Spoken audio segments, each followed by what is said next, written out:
que a gente pode fazer para mudar essa situação hoje? Porque eu acho que é um desespero, eu acho que é uma sensação, um sentimento comum entre quem tem consciência do que é essa reforma. O que nós, aqui, sociedade civil, o que a gente pode fazer para mudar essa situação agora? Além de ir para as ruas e conversar e trocar como o que a gente já está fazendo, mas além disso, que outros caminhos existem? Olá, Débora, tudo bem? Muito obrigado pela sua pergunta.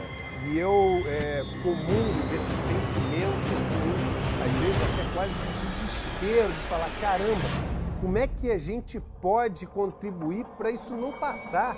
Porque a gente já vive no país mais injusto do mundo. A gente vai colaborar para que mais uma injustiça seja feita e que os miseráveis desse país percam um pouco de proteção social que eles têm. Eu acho que só tem uma solução, Débora. A gente fazer a população brasileira inteira saber, ter a certeza, e eu, Eduardo, dou essa certeza, que não existe uma pessoa sequer no Brasil que tenha sua situação depois da reforma melhor do que antes. Todo mundo vai ter que ou contribuir por mais dinheiro e por mais tempo, ou vai receber menos dinheiro lá na frente, ou na pior das situações, as duas coisas. Vai contribuir mais e receber menos. Isso para as pessoas que são super privilegiados, tudo bem, a gente até quer que seja feita mais justiça social, só que eles são menos de 1% do total. Mais de 90% das pessoas que estão contribuindo para que essa reforma consiga economizar esse dinheiro todo são trabalhadores e pobres. E as pessoas precisam ter essa certeza. Ninguém está melhor depois dessa reforma do que antes dessa reforma. E se você é pobre ou trabalhador, você não pode aceitar isso em hipótese alguma. Olá, eu quero saber como a reforma da Previdência vai injetar capital e gerar emprego no Brasil. Olá, meu amigo, a sua pergunta é maravilhosa e talvez resuma a pergunta que todos os brasileiros têm. Mas o Brasil vai crescer por que se a gente fizer a reforma da Previdência? Lembre-se que há pouco tempo atrás a gente viveu uma situação semelhante quando o governo falou que se a reforma trabalhista fosse aprovada, 6 milhões de empregos seriam gerados. Já se passaram alguns anos e nenhum emprego foi gerado. E aí, novamente, a gente se defronta com uma outra promessa, com uma outra reforma e se faz a mesma pergunta. Por que dessa vez vai ser diferente? Bem, para existir geração de emprego, tem que existir investimento. E para existir investimento, alguém tem que acreditar que faz sentido investir. Que você vai construir uma nova fábrica, que você vai comprar uma nova máquina, que você vai se esforçar mais, tendo mais horas de trabalho, porque vai ter gente para consumir aquilo que você vai estar produzindo a mais. E a pergunta é, se você vai tirar R$1 trilhão e a maior parte desse dinheiro vem da população mais pobre, da classe média brasileira, de onde vai vir esse consumo a mais? De onde vai vir essa demanda que vai justificar você construir uma nova fábrica, comprar uma nova máquina?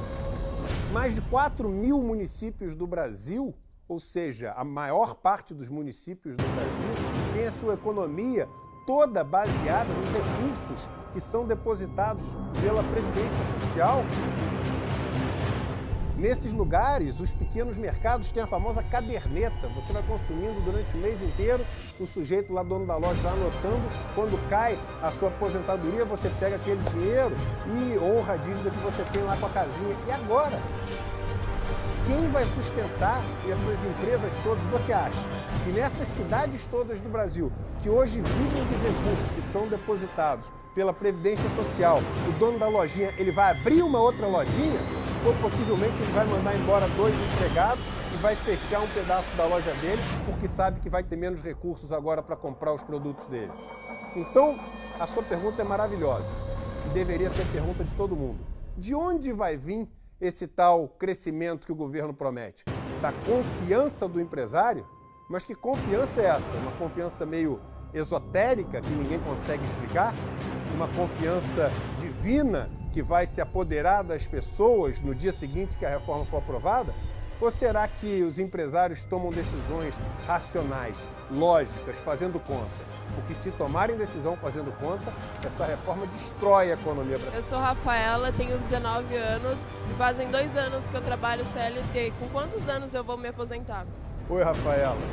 Infelizmente, só Deus sabe quando você vai conseguir se aposentar. Porque essa reforma, além de definir que a idade mínima é uma idade mínima que ela pode se mover ao longo do tempo, ou seja, ela pode ficar cada vez mais alta à medida que a expectativa de vida for aumentando, mesmo o tempo mínimo de contribuição, ele está nas disposições transitórias, que depois podem ser alteradas via lei complementar.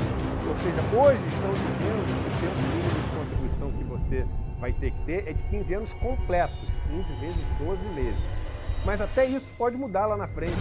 E mudar sem precisar mudar na Constituição, mudar através de uma lei, que é uma lei muito mais simples de você mudar, que é a lei complementar. Então é o seguinte, hoje, com as regras que a gente tem, eu sei dizer quando você vai poder se aposentar.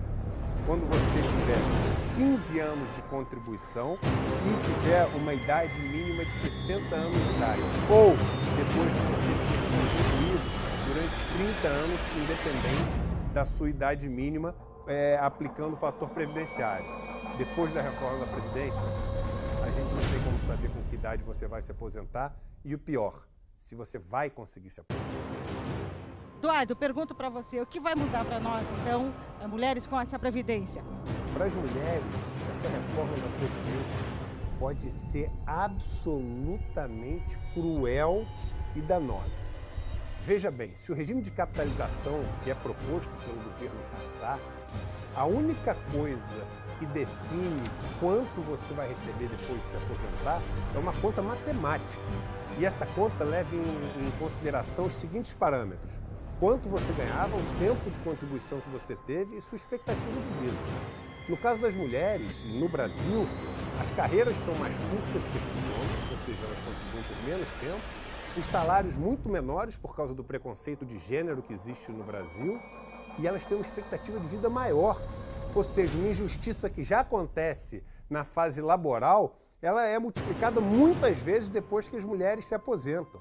Países que implementaram a capitalização fizeram com que as mulheres, depois de se aposentar, vivessem situações de absoluta injustiça em relação aos homens.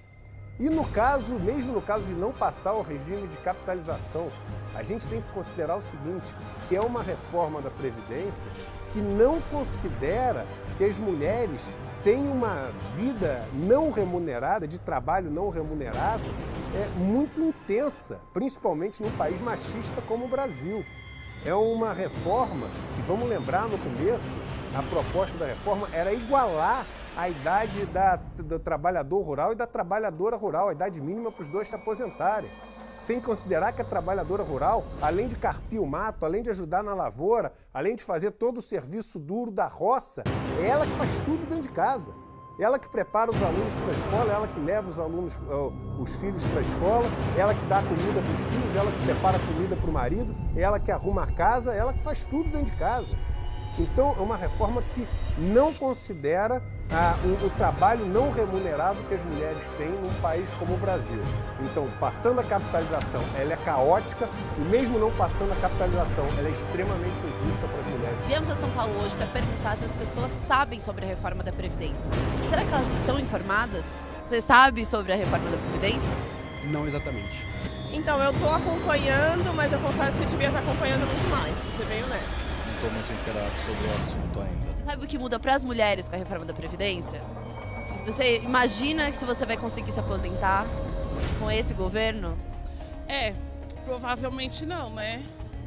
Tá difícil, bem difícil. Acho que é com 60 anos, não é? Com 60 anos. A gente trabalha desde cedo, né? A gente é mãe, eu sou mãe e pai. Eu trabalho, tem um tempo, né? Já tem um tempo de registro. Você sabe quantos anos você vai ter que trabalhar para poder se aposentar, se passar a reforma da Previdência? Vixe, muitos anos. Eu acho que eu vou trabalhar a vida toda, tem que trabalhar. Sabe o que muda para os autônomos com a reforma da Previdência? Não. Eu acredito que fique ainda mais difícil, né? Porque por mais que você pague o meio, por mais que você pague alguma forma de de INSS, eu acho que fica ainda mais difícil. Eu acho absurdo e ela só está pensando nos poderosos e nos trabalhadores mesmo vão ficar assim na sofrência por muito tempo. Eu não vejo com muito otimismo assim que vá melhorar significativamente, né, para o trabalhador comum. Dá para entender que isso vai ser bom para os grandes empresários, para essa galera que está mais em cima, mas para quem está no proletariado, parece que é algo que vai ser algo para ajudar o povo. Parece que é apenas mais um artifício para beneficiar quem está em cima. Eu acho que deveria ouvir mais a população, porque se trata sobre todo mundo, é sobre os trabalhadores que estão falando, sobre a gente. Eu acho que deveria ouvir mais nossa opinião, sim. Você acha justo aprovarem uma reforma da Previdência sem que você saiba ao certo do que se trata? Se informe, é o seu futuro em jogo.